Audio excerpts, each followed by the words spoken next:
তো আপনি এখন হজের মৌসুম আসছে, যারা হজ করার উপযুক্ত, হ্যাঁ আপনি কি করবেন? হজ চেষ্টা করবেন হজ করার। আমি বলতেছিলাম তারা যেভাবে মুসলমানদেরকে পেছ লাগাই দিছে, আপনি দেখেন আজকে আমি কোরআনের আয়াত তেলাওয়াত করেছি, আল্লাহ তাআলা তিনটা বিষয় বলেছেন।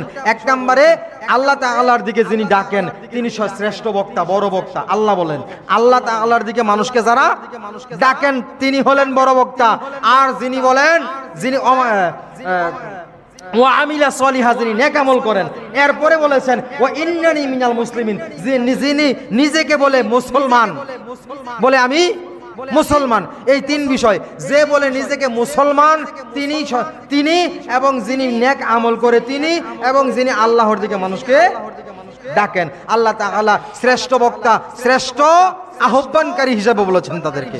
এখন মুসলমান আপনি বলবেন, আর তাদের কাজ ছিল, ইহুদিদের কাজ ছিল প্রথম থেকেই, আমি এর আগে একবার ইতিহাস বলেছিলাম, তাদের কাজ ছিল মুসলমানদেরকে, এখনো তাদের কাজ মুসলমানদেরকে দলে দলে দলে দলে দলে দলে বিভক্ত করে ফেলা। আমি আপনাকে হাদিস শুনিয়েছি, হাদিস ইসলামের স্তম্ভ কয়টি শোনাইলাম? 5টি। কয়টি শোনাইলাম? 5টি। এক নম্বরে আল্লাহ এবং তার রাসূলের সাক্ষ্যদান করা, 2 নম্বরে নামাজ আদায় করা, 3 নম্বরে হজ যাকাত দেওয়া, 4 নম্বরে হজ করা, 5 নম্বরে যাকাত দেওয়া। হাদিস শোনাইছি, তাই না? এই হলো ইসলামের স্তম্ভ। এখন ইসলামের স্তম্ভের মধ্যে আমরা বিভিন্নভাবে ভাগ করে ফেলেছি। আমরা জানি না ইসলামের স্তম্ভের মধ্যে প্রধান স্তম্ভ নামাজ, প্রধান স্তম্ভ যাকাত, প্রধান স্তম্ভ হজ। আজকে দেখেন হজ ফরজ, বাংলাদেশের লাখপতি কোটিপতিদের মধ্যে হাজার হাজার কোটিপতি আছে, তাদের অনেকেই জানে না হজ না কইরা মৃত্যুবরণ করলে ঈমান হারা হইয়া, আল্লাহ তাআলা বলেছেন পশুর মতো মরলেও আল্লাহর কোনো আসে যায় না, ইহুদি নাসারার মতো মরলেও আল্লাহর কোনো আসে যায় না। এই কথা অনেক মুসলমান জানে না, অথচ সুন্নি ওয়াহাবি নিয়া দ্বন্দ্বে আজকে একজন মুসলমান আরেকজন হাজার হাজার মুসলমানদেরকে মেরে ফেলছে। এটাই হলো ইহুদিদের চক্রান্ত। ইসলামের স্তম্ভ কি জানে না সে, কিন্তু টুপি দেখলে ওয়াহাবি মাফে, সুন্নি মাফে। বাংলার মুসলমান টুপি দেইকা মুসলমান চিনে ফেলে, আছে না নাই? বাংলার মুসলমান বিশেষ করে, আমাদের বাংলাদেশে বিশেষ করে, যেহেতু আমরা ইসলাম প্রিয়, এই জন্য হাজার হাজার হাজার হাজার দলে দলে বিভক্ত করে ফেলেছে মুসলমানকে, যাতে মুসলমান নিজেকে মুসলমান বলে পরিচয় না দেয়। মুসলমান পরিচয় দেয় অমুক পীরের মুরিদ, মুসলমান পরিচয় দেয় আমি ওহাবি, মুসলমান পরিচয় দেয় আমি সুন্নি, মুসলমান পরিচয় দেয় আমি মাযহাবি, মুসলমান পরিচয় দেয় আমি লামাযহাবি। এইগুলা পরিচয় আমাদের দেশে আছে না নাই? কিন্তু আল্লাহ বললেন পরিচয় দেবে তারা মুসলমান পরিচয় না দিয়ে বিভিন্ন পীরের নামে, বিভিন্ন মাযহাবের নামে, বিভিন্ন ইমামের নামে, বিভিন্ন পথের নামে পরিচিতি আজকাল আছে নাই? হ্যাঁ, তরিকার নামে, আমি সিস্তিয়া তরিকা, আমি কদরিয়া তরিকা, আমি কি এইরকম বিভিন্ন রকমের তরিকা আছে না নাই? তরিকার নামে পরিচয় দেয়। আল্লাহ তরিকার নামে পরিচয় দিতে কইছে নাকি মুসলমান? মুসলমান আল্লাহ কইছে কি? সে বলে ওয়া ইন্নানি মিনাল মুসলিমিন, সে বলে আমি মুসলমান। আল্লাহ কয় নাই যে তুমি অমুক পীরের মুরিদ, অমুক পীরের মুরিদ, অমুক তরিকাওয়ালা, সমুক তরিকাওয়ালা, অমুক মাযহাবওয়ালা, এইভাবে পরিচয় দেয়। এই কথা বলছে। অথচ মাযহাব কয়টা? ইসলামের স্তম্ভ কয়টা? 5টা। এই স্তম্ভের খবর নাই। আমরা যে 5টা স্তম্ভ প্রধান, এটার দিকে খেয়াল নাই। কে কোন পীরের মুরিদ, কে কোন লাইনে থাকবো, কোন মাযহাব মানবো, এগুলা নিয়ে ব্যস্ত। একজনের পীরের মুরিদে, এক পীরের মুরিদ আরেক পীরের মুরিদরে কয় ওহাবি, এক পীরের মুরিদ আরেক পীরের মুরিদরে কয় কাফের, এক পীরের মুরিদ আরেক পীরের মুরিদরে কয় বেদাতি। এইগুলা আমাদের দেশে আছে না নাই?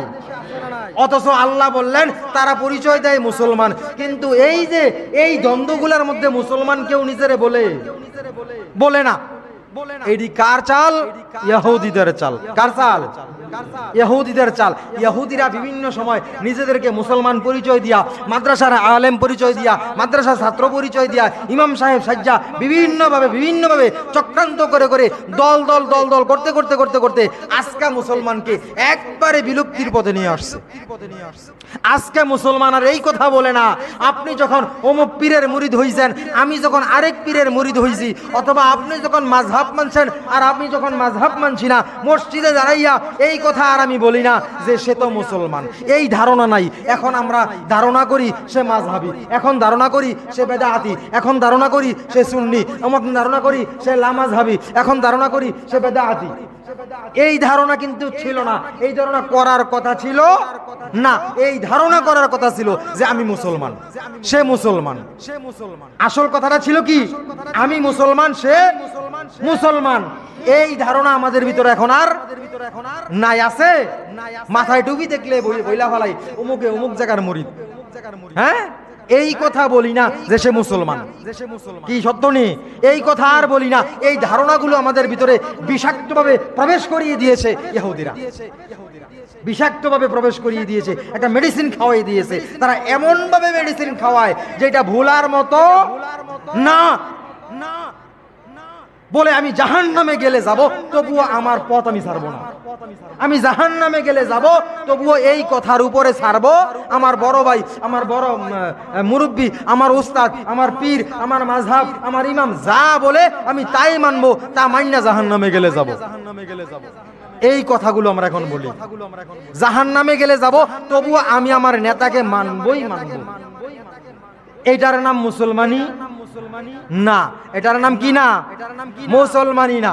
এখানে নিজেকে ক্রেডিট, নিজেকে বড় মনে হয়। আমি সর্বপ্রথম বললাম ইসলাম মানলে মুসলমান, আর যারা ইসলাম মানে কি? আত্মসমর্পণ। কি প্রথম কথাটা আমি বলে গেছি, আত্মসমর্পণ। আত্মসমর্পণ যারা করে তারা দুর্বল না সবল? দুর্বল। আত্মসমর্পণ করে মালিকের কাছে গোলাম। কি বলেন? যিনি আত্মসমর্পণ করে হ্যান্ডস আপ করে হাত উঁচু করে বলে আমার কোনো শক্তি নাই, সব শক্তি আপনার, আপনার কাছে আমি নিজেকে দুর্বল হিসেবে সঁপে দিলাম, এটার নাম আত্মসমর্পণ। এখন আল্লাহর কাছে আমরা নিজেকে আত্মসমর্পণ করে দিলাম, আমি দুর্বল, সমস্ত ক্ষমতার মালিক আপনি। হ্যাঁ, এই কথার নাম কি?